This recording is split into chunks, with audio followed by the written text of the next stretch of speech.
আসসালামু আলাইকুম। আজকে আমরা আলোচনা করব মাদক সেবনের ফলে কি কি ক্ষতি হতে পারে এবং কোরআন ও হাদিসে মাদক সেবন সম্পর্কে কি কি বলা হয়েছে। প্রথমে আমরা যদি তিরমিজি শরীফের দিকে লক্ষ্য করি তাহলে দেখব তিরমিজি শরীফে বলা হয়েছে নেশা সৃষ্টিকারী প্রত্যেকটি দ্রব্যই হারাম।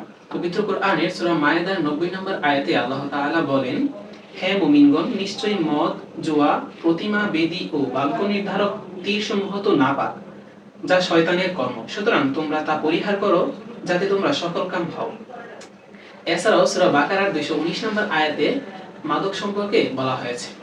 এখন আমরা দেখব মাদক সেবনের ফলে কি কি ক্ষতি হতে পারে। 1 নাম্বার, অনেক দিন ধরে মাদক নিতে থাকলে শরীরে তার সহনশীলতা বেড়ে যায়। এই বদঅভ্যাসের কারণে আগের তুলনায় অনেক বেশি মাদক সেবন করতে হয়, ফলে দেখে বিষক্রিয়া তৈরি হয়। এক পর্যায়ে মাদকাসক্ত হয়ে ব্যক্তি মানসিক ভারসাম্য হারিয়ে ফেলতে পারে, এমনকি শারীরিক ভারসাম্য। 2 নাম্বার, হার্টের কার্যকারিতা স্তমিত হয়ে যেতে পারে। আস্তে আস্তে হার্টবিট বন্ধ হয়ে যেতে পারে, ফলে মাদক সেবনকারীর মৃত্যু ঝুঁকি বেড়ে যায়।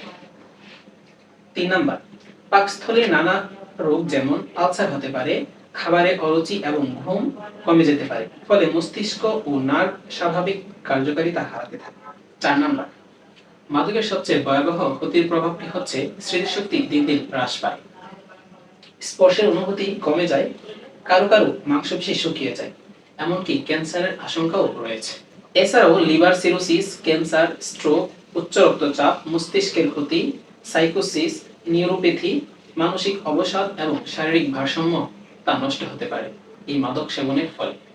ইতিমধ্যে আমরা জানতে পারলাম মাদক সেবনের ফলে কি কি শারীরিক এবং মানসিক ক্ষতি হতে পারে। এছাড়াও ইসলাম ও মাদককে হারাম করেছে। শুধু যে আমরা শারীরিক এবং মানসিক ক্ষতি হতে পারে এই চিন্তা করে মাদককে না বলবো এমনটা না, বরং আমরা ইসলাম দৃষ্টিকোণ থেকে মাদককে না করব, কারণ ইসলামে মাদককে হারাম করা হয়েছে। আর মাদক সেবনের ফলে যেহেতু মৃত্যুর পরেও কঠিন থেকে কঠিনতর আযাব গ্রহণ করতে হবে, তাই আমরা মাদককে না করব।